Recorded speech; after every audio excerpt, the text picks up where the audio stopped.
오늘 살펴보실 하나님의 말씀은 신약성경 고린도후서 1장 3절로 4절의 말씀입니다. 신약성경 고린도후서 1장 3절로 4절 말씀입니다. 우리 다같이 한 목소리로 한 절씩 교독하도록 하겠습니다. 제가 먼저 봉독합니다.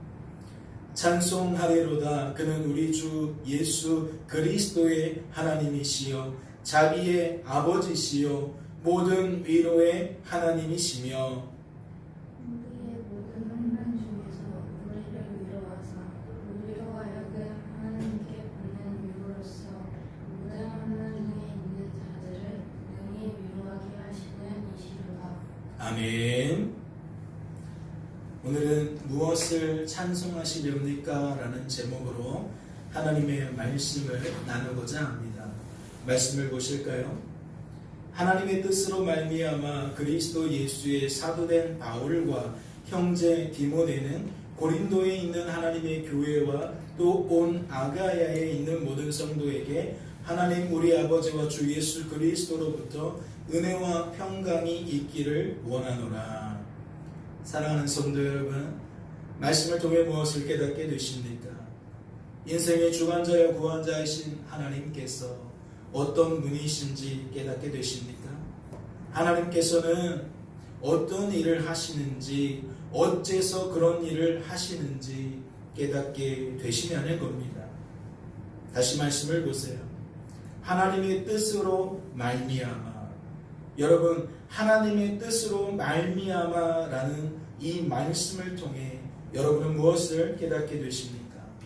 우리 하나님은 언제나 하나님의 그 기쁘신 뜻을 친히 이루시되 반드시 이루시고 틀림없이 이루시는 분임을 깨닫게 되십니까?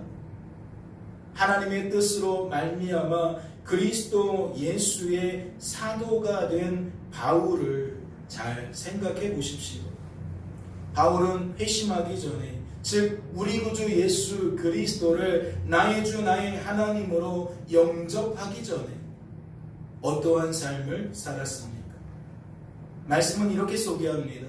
사울이 주의 제자들에 대하여 여전히 위협과 살기가 등등하여 사울아 사울아 내가 어찌하여 나를 박해 하느냐 하시거늘 대답하되 주여 누구시나이까 이르시되 나는 내가 박해하는 예수라.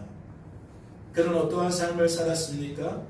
그는 하나님에 대한 열심이 특심인 삶을 살았습니다. 이는 그가 하나님을 믿는 일에 남들보다 더욱 열심을 내었다는 거죠. 하지만 하나님에 대한 이러한 그의 열심은 어떠한 열심으로 나타났습니까? 어떠한 열매로 나타났냐는 거예요. 어떠한 결과로 나타났냐는 거죠. 주의 제자들에 대하여 여전히 위협과 살기가 등등하여 나는 내가 박해하는 예수라. 무엇을 드러내는 겁니까? 그의 열심은 하나님이신 예수님을 박해하는 열심으로 나타났다는 거예요. 하나님에 대한 그의 열심은 하나님이신 예수님을 대적하는 열심으로 나타났다는 거죠. 그렇다면 이것은 무엇을 드러내는 겁니까? 바울은 하나님을 믿었지만 제대로 믿지 못했다는 것을 드러내는 겁니다. 바울은 하나님을 잘못 믿었다는 거죠. 하나님에 대한 그의 신앙은 바른 신앙이 아니었다는 겁니다. 그래서 그 결과가 무엇이라는 겁니까? 하나님에 대한 그의 열심은 오히려 하나님을 대적하는 결과로 나타났다는 겁니다. 그렇다면 이것은 무엇을 의미하겠습니까? 바울은 하나님께 부름받을 만한 자격이 없었다는 겁니다. 그는 성도로 부름받을 만한 자격이, 사도라는 주의 일꾼으로 부름받을 만한 자격이 전혀 없었다는 거죠. 하지만 하나님께서는 그럼에도 불구하고 그를 부르셨습니다. 성도로 부르셨습니다. 부르셨습니다. 그를 이방인의 사도로 부르셨다는 거예요. 그렇다면 그 이유가 무엇이겠습니까? 하나님께서 자격이 없음에도 불구하고 그를 부르신 이유가 무엇이겠냐는 거지요. 말씀은 그 이유를 어떻게 소개합니까? 주께서 이르시되 가라. 이 사람은, 즉 바울은 내 이름을 이방인과 임금들과 이스라엘 자손들에게 전하기 위하여 택한 나의 그릇이라. 바울은 하나님께서 택한 사람이라는 겁니다. 무엇을 드러내는 거죠? 바울이 성도가 될 수 있었던 이유는, 이방인의 사도가 될 수 있었던 이유는 오직 하나님께 있었음을 의미하는 겁니다. 다시 말해 그를 향한 하나님의 극부신 뜻을 친히 이루시되 반드시 이루시고 틀림없이 이루시는 하나님 때문에 바울은 성도가 될 수 있었다는 거지요. 이방인의 사도가 될 수 있었다는 겁니다. 회심하게 된 바울은 우리 구주 예수 그리스도를 나의 주 나의 하나님으로 영접하게 된 바울은 이러한 복음의 이치를 깨닫고 이러한 복음의 은혜를 누리며 어찌 고백합니까? 말씀은 이렇게 소개합니다. 나는 사도 중에 가장 작은 자라. 나는 하나님의 교회를 박해하였으므로 사도라 칭함받기를 감당하지 못할 자니라. 뭐라는 거죠? 내가 자격이 없다는 것을 그가 깨닫고 있다는 겁니다. 인정하고 있다는 겁니다. 그리고 입술로 뭐하고 있다는 거예요? 고백하고 있다는 거죠. 이어지는 말씀도 보세요. 그러나 내가 나 된 것은 하나님의 은혜로 된 것이니 내게 주신 그의 은혜가 헛되지 아니하여 내가 모든 사도보다 더 많이 수고하였으나 내가 한 것이 아니요 오직 나와 함께 하신 하나님의 은혜로라. 그는 뭐라고 고백하는 겁니까? 나 된 것은, 자격이 없지만 성도된 것은, 자격이 없지만 사도된 것은 뭐라고요? 하나님의 은혜 때문이다 라고 고백하고 있는 겁니다. 그러면 내가 성도가 되고 사도라는 주의 일꾼이 된 것만 하나님께서 하신 일이었을까요? 하나님의 은혜였겠냐는 겁니다. 그렇지 않죠? 그는 이렇게 말합니다. 내가 한 모든 수고는 내가 한 것이 아니라 오직 하나님의 은혜다. 하나님께서 하신 일이다. 무엇을 의미하는 거죠? 나를 성도 되게 하신 분도 하나님이고, 성도로 보존시켜 주시는 분도 하나님이고, 성도답게 살아가게 만드시는 분도 하나님이다. 지금 그 이야기를 하는 거예요. 나를 사도라는 직분을 주신 것도 하나님이고, 사도의 사명을 감당하게 하신 분도 하나님이시다. 사도답게 만드신 분도 하나님이시다. 지금 그런 이야기를 하고 있다는 거죠. 그렇다면 이것은 회심하기 전과 어떠한 차이를 내는 겁니까? 이는 그의 생각과 감정과 의지가 어떻게 변화되었음을 의미하는 겁니다. 이는 그가 과거에는 주어진 삶을 내가 사는 것으로 여겼지만, 주어진 삶의 이유를 나에게서 찾았지만, 이제는 주어진 삶을 그리스도께서 사시는 것으로 여긴다는 겁니다. 주어진 삶의 이유를 하나님에게서 찾는다는 거지요. 예전에는 내가 자격이 있어서 성도된 건 줄 알았어요. 내가 자격이 있어서 사도가 된 줄 알았다고요. 그러나 지금은 그렇지 않다는 거죠. 나는 자격이 없지만 하나님께서 나를 그럼에도 불구하고 성도 삼았다는 거예요. 사도 삼았다는 거예요. 또 이렇게도 이야기할 수 있죠. 예전에는 나를 내 인생의 주관자와 구원자라 여겼는데, 나도 예수님의 내 인생의 주관자와 구원자라 여겼는데, 이제는 오직 하나님만, 내가 아니라 나는 낄 자리가 없고 오직 하나님만 내 인생의 주관자와 구원자라고 여긴다는 겁니다. 다시 말씀을 돌아가 볼까요? 하나님의 뜻으로 말미암아. 그렇다면 그러한 사도 바울의 이러한 고백은 어떠한 의미를 담고 있겠습니까? 우리 하나님은 언제나 하나님의 그 기쁘신 뜻을 친히 이루시는데 반드시 이루신다는 거죠. 나의 자격이 방해할 수 없다는 겁니다. 나의 됨됨이가, 나의 상황이, 나의 형편이 장애가 될 수 없다는 거예요. 하나님은 하나님의 뜻을 반드시 이루신다는 거지요. 틀림없이 이루신다는 겁니다. 그렇다면 바울에 이어 소개되는 디모데는 어떠할까요? 말씀은 디모데를 이렇게 소개합니다. 이는 내 속에 거짓이 없는 믿음이 있음을 생각함이라. 이 믿음은 먼저 내 외조모 로이스와 내 어머니 유니게 속에 있더니 내 속에도 있는 줄을 확신하노라. 말씀은 디모데의 믿음을 거짓이 없는 믿음으로 소개합니다. 그렇다면 이것은 무엇을 의미하겠습니까? 생각해 보세요. 바울은 회심하기 전에 어떤 믿음 갖고 있었습니까? 하나님을 향해 거짓된 믿음을 갖고 있었습니다. 그 결과가 뭐죠?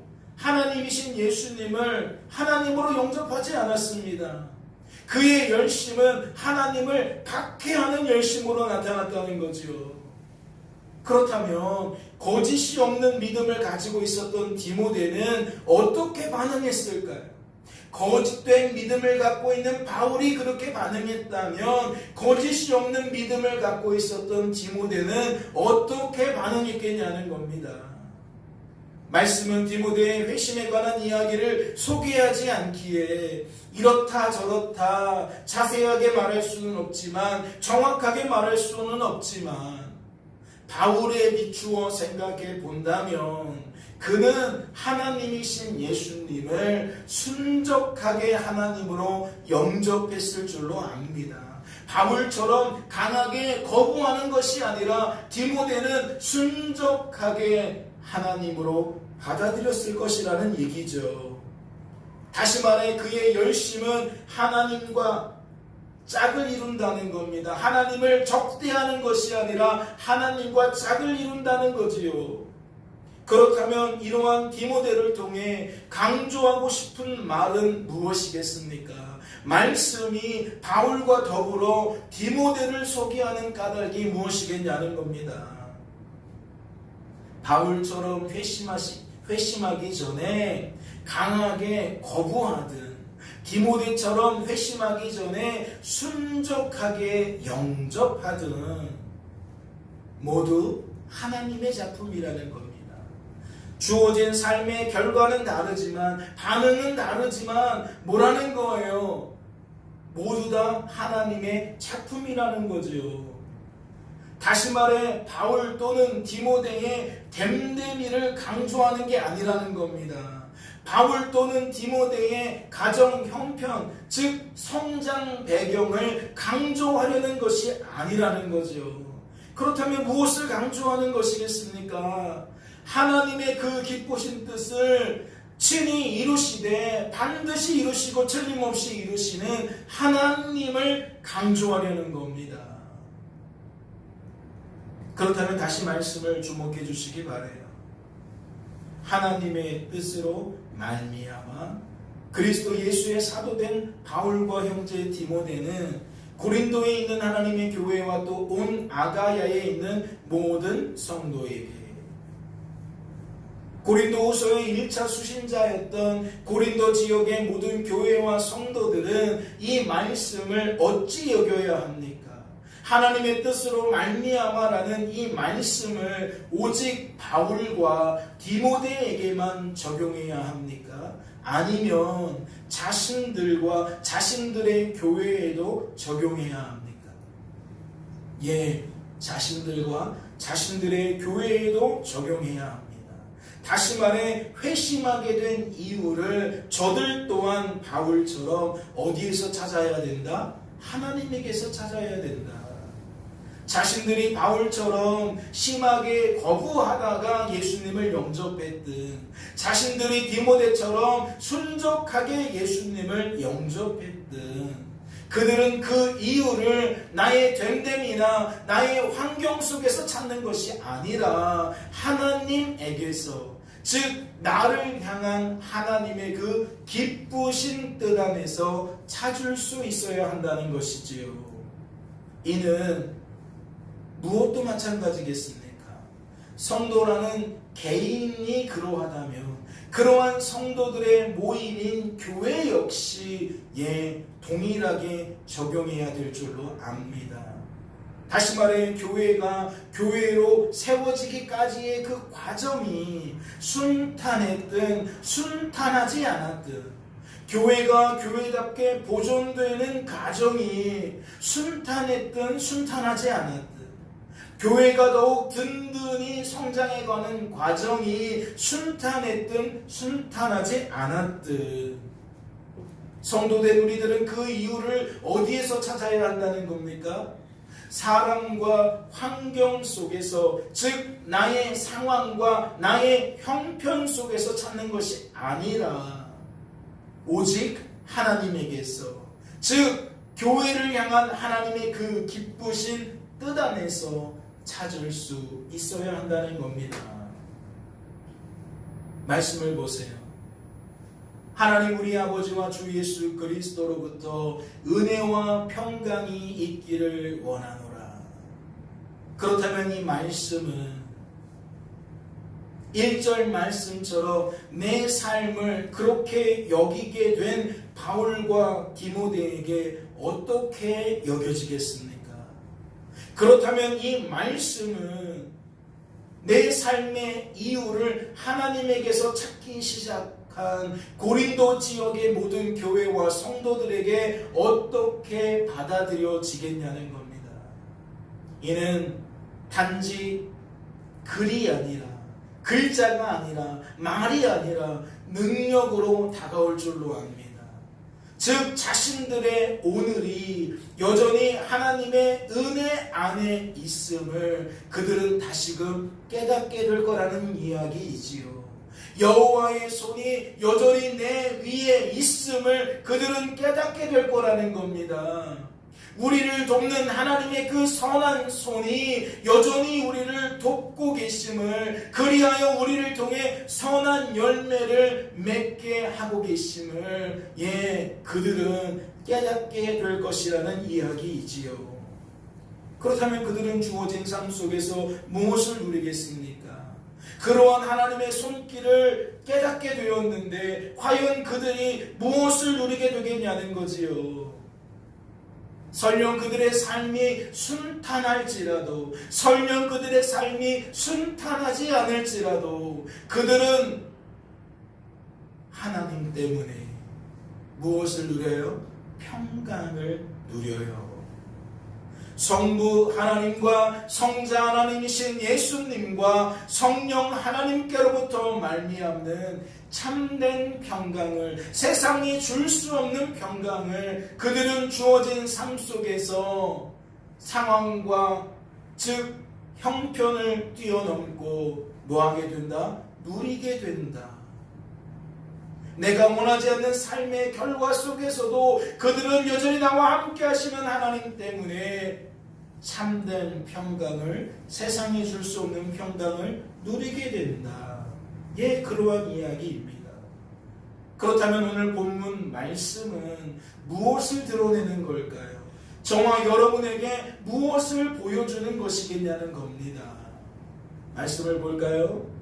찬송하리로다 그는 우리 주 예수 그리스도의 하나님이시요 자비의 아버지시요 모든 위로의 하나님이시며 우리의 모든 환난 중에서 우리를 위로하사 우리로 하여금 하나님께 받는 위로로서 모든 환난 중에 있는 자들을 능히 위로하게 하시는 이시로다. 하나님의 그 기쁘신 뜻을 따라 하나님의 은혜를 힘입고 주어진 삶 속에서 하나님 때문에 참된 평강을 누리게 된 교회와 성도들이 어떻게 반응하게 되는지를 보여주는 말씀입니다. 복음을 깨닫게 된 교회와 성도들이, 복음의 은혜를 누리게 된 교회와 성도들이 주어진 삶 속에서 어떠한 삶을 살게 되는지를 보여주는 말씀이라는 거지요. 다시 이야기를 드립니다. 오늘 본문 말씀은 무엇을 보여주는 말씀이라는 겁니까? 하나님 때문에 참된 평강을 누리게 된 교회와 성도들이 주어진 삶 속에서 어떻게 반응하며 사는지를 보여주는 말씀이라는 겁니다.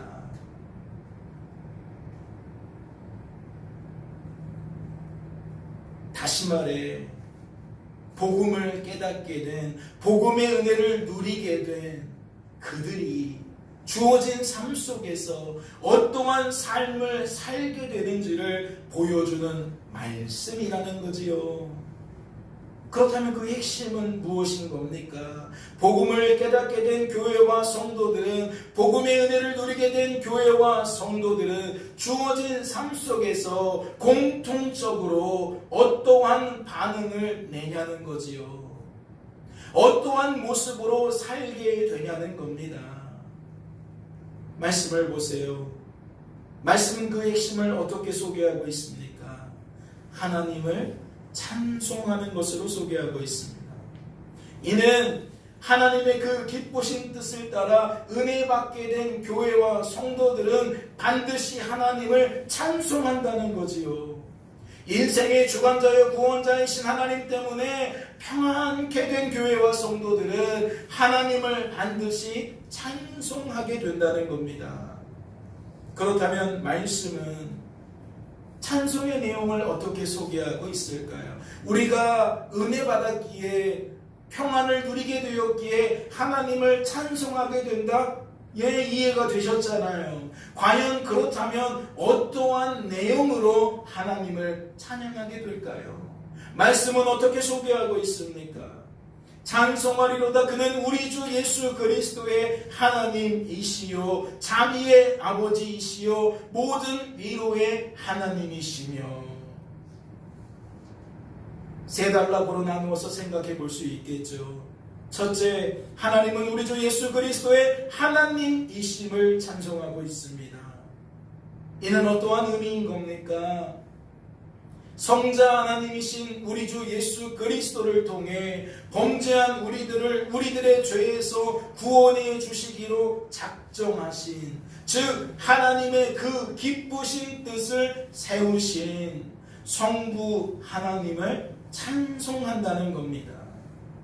둘째, 하나님은 자비의 아버지이심을 찬송하고 있습니다. 이는 어떠한 의미인 겁니까? 자격 없는 우리들에게 그럼에도 불구하고 하나님의 그 기쁘신 뜻을 따라 은혜를 베풀어 주시는, 그리하여 하나님을 자격이 없지만 감히 아버지라고 아빠라고 부를 수 있게 만드신 자비로우신 성부 하나님을 찬송하게 되는 겁니다. 셋째, 하나님은 모든 위로의 하나님이심을 찬송하고 있습니다. 이는 어떠한 의미입니까? 죄의 노예가 되어 하나님이 아닌 것들을 통해 허망한 위로를 구하던 인생들에게 우리 구주 예수 그리스도를 통해 하나님과의 관계를 회복시키시고, 이제는 하나님을 통해 진정한 위로를 얻게 만드신 성부 하나님을 찬송하는 겁니다. 말씀을 보세요. 우리의 모든 환난 중에서 우리의 위로하사 우리로 하여금 하나님께 받는 위로로서 모든 환난 중에 있는 자들을 능히 위로하게 하시는 이시로다. 그렇다면 이 말씀은 무엇을 드러내는 것이겠습니까? 하나님은 복음을 깨닫게 된 교회와 성도들을 통해, 복음의 은혜를 누리게 된 교회와 성도들을 통해 하나님을 찬송하는 찬송 소리가 어떠한 결과로 이루도록 만든다는 거죠. 나만의 찬송 소리로 멈추는 것이 아니라 또 다른 누군가 역시 찬송하게 만드셔서 나와 더불어 그가 함께 하모니를 이루게 한다는 거예요. 이것이 점점점 배가 되면 배가 될수록 어떠한 결과로 나타납니까? 더욱 큰 하모니를 이루게 된다는 거죠. 홀로 찬양하는 것이 아니라 두 사람이 찬양하게 된다는 것이고, 세 사람이 찬양하게 된다는 것이고, 네 사람이 찬양하게 된다는 그러한 이야기인 겁니다. 생각해 보세요. 우리의 모든 환난 중에서 우리를 위로하사라는 이 말씀의 의미가 무엇이겠습니까? 하나님께서는 하나님의 그 기쁘신 뜻을 따라 모든 환난 중에서 우리가 우리의 죄로 말미암아 겪을 수밖에 없는 모든 환난 중에서 하나님은 성도된 우리들을 뭐 하신다는 거예요? 위로하신다는 거예요.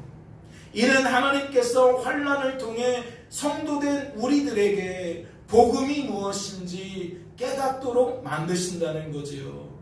하나님만 하나님이심을, 인생의 주관자와 구원자는 오직 하나님이심을 깨닫도록 만드신다는 겁니다. 그렇다면 위로란 무엇을 의미하겠습니까? 오직 그러한 하나님을 통해서만 얻게 되는, 오직 복음을 통해서만 얻게 되는 진정한 위로를 의미합니다. 다시 말해 하나님 때문에 복음을 깨닫게 된 교회와 성도들이 주어진 삶 속에서 누리게 되는 참된 평안, 세상이 줄 수 없는 평안을 의미한다는 거지요.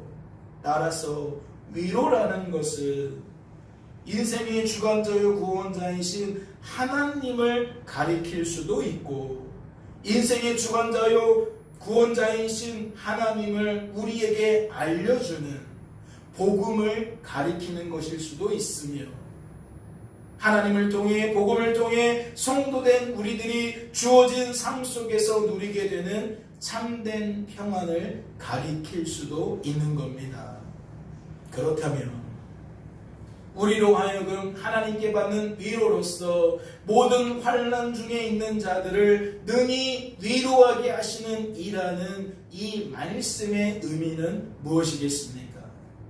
이는 우리로 하여금, 즉 하나님 때문에 복음을 통해 진정한 위로를 얻게 된 우리로 하여금, 복음이 충만케 된 우리로 하여금 하나님께 받는 위로로서, 즉 하나님께 받는 참된 평안으로서, 또는 하나님께서 참된 평안을 누리게 만드는 복음으로서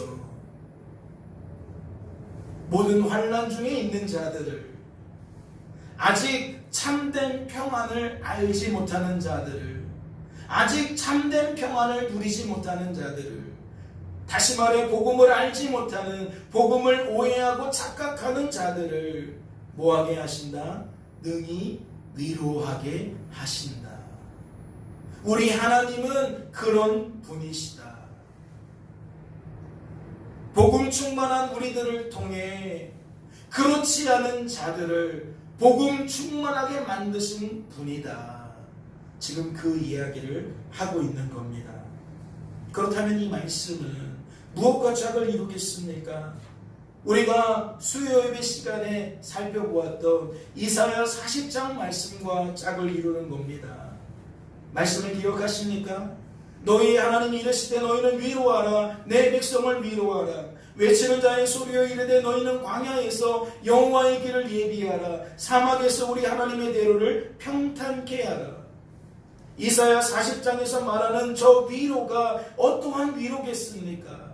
광야에서 외쳐야 하는 위로의 메시지가 무엇이겠냐는 거지요. 사막에서 외쳐야 하는 위로의 메시지가 무엇이냐는 겁니다. 다시 말해 무엇으로 여호와의 길을 예비할 수 있냐는 거죠. 무엇으로 우리 하나님의 대로를 평탄하게 만들 수 있냐는 겁니다. 오직 여호와를 앙망하는 자는 새 힘을 얻는다. 뭐 하라는 겁니까? 하나님 바라보라는 겁니다. 광야에서, 사막에서 사람들이 환난 중에 거합니다. 위로가 필요하지만 진정한 위로를 찾지 않고 허망한 위로를 찾고 있습니다. 그런 그들에게 뭐 하라는 겁니까? 하나님을 찬송하라는 겁니다. 그러한 그들에게 복음을 증언하라는 겁니다. 하나님 바라보라고. 사람 보지 말고, 열방 바라보지 말고, 우상 바라보지 말고 하나님을 바라보라는 거지요. 하나님을 바라보는 자는 새 힘을 얻는다는 겁니다.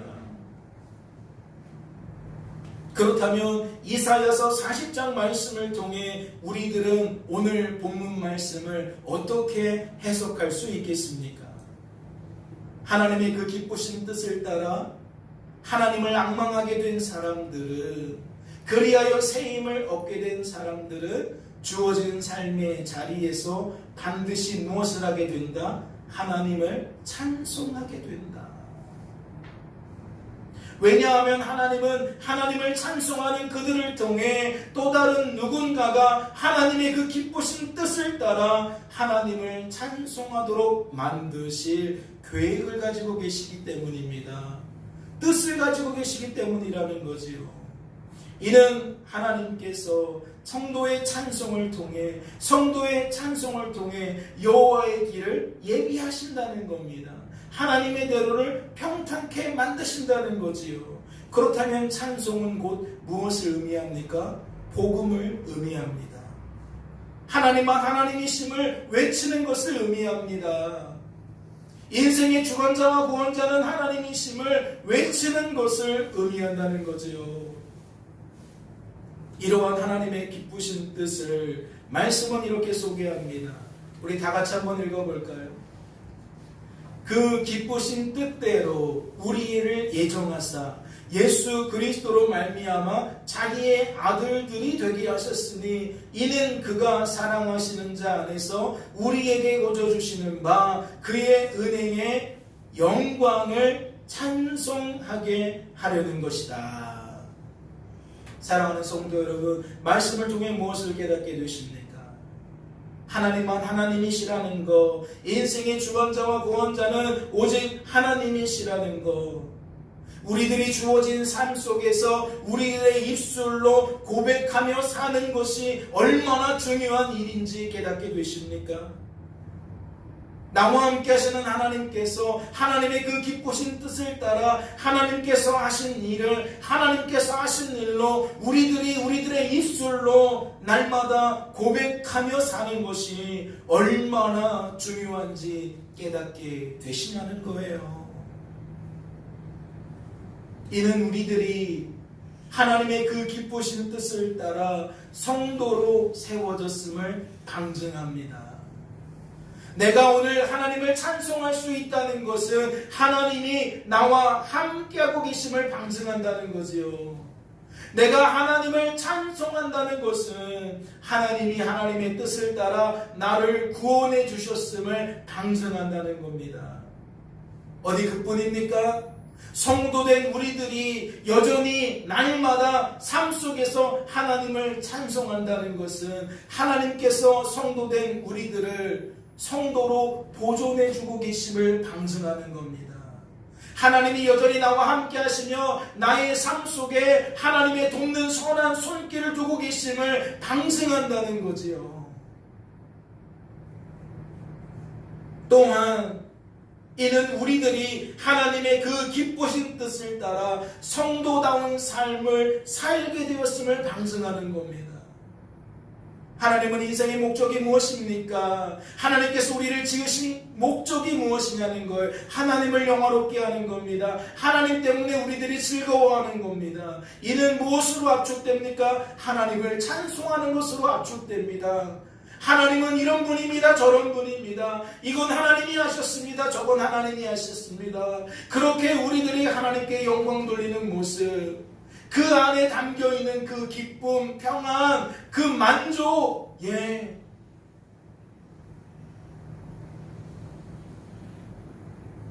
깨닫는 은혜가 있으시기를 소망합니다. 생수가 흐르는 교회는 2024년 표어를 이렇듯 말씀을 따라 날마다 하나님을 더욱 자랑하며 살자라는 것으로 정했습니다. 주의 모든 권속들이 날마다 주어진 삶 속에서 우리들을 향한 하나님의 그 기쁘신 뜻을 따라 하나님을 더욱 찬송하게 되어지기를 소망합니다. 한 사람의 찬송으로 그치는 것이 아니라 우리 모든 권속들의 찬송으로 이어져서 하모니가 이루어지기를 바랍니다. 더욱 큰 하모니가 이루어지기를 바랍니다. 깨닫는 은혜가 있으시기를 주님의 이름으로 축원합니다. 잠시 기도합니다. 하나님 아버지 감사합니다. 우리를 사랑하시는 하나님 아버지께서 하나님의 그 기쁘신 뜻을 따라 우리들을 자격이 없음에도 불구하고 성도로 세우시니 감사합니다. 성도로 세우실 뿐만 아니라 성도로 보존하게 하시니 감사합니다. 성도답게 만드시니 감사합니다. 이는 이 교회도 마찬가지입니다. 생수가 흐르는 교회를 세우신 분도 하나님이시고 지금까지 보존해 주신 분도 하나님이시고 이 교회를 교회답게 만드시는 분도 하나님이신 줄로 믿습니다. 새해가 밝은 지 벌써 14일이 되어가고 있습니다. 하나님, 금년 한 해 동안 하나님이 어떠한 일을 하실지 너무나도 기대가 됩니다. 하나님을 날마다 찬양하며 자랑하며 그렇게 영광 돌리는 복된 삶을 살게 하옵소서. 주께서 우리를 붙들어 주실 줄로 믿고 감사드리며 우리를 주 예수 구원하신 예수님의 이름으로 기도하옵나이다.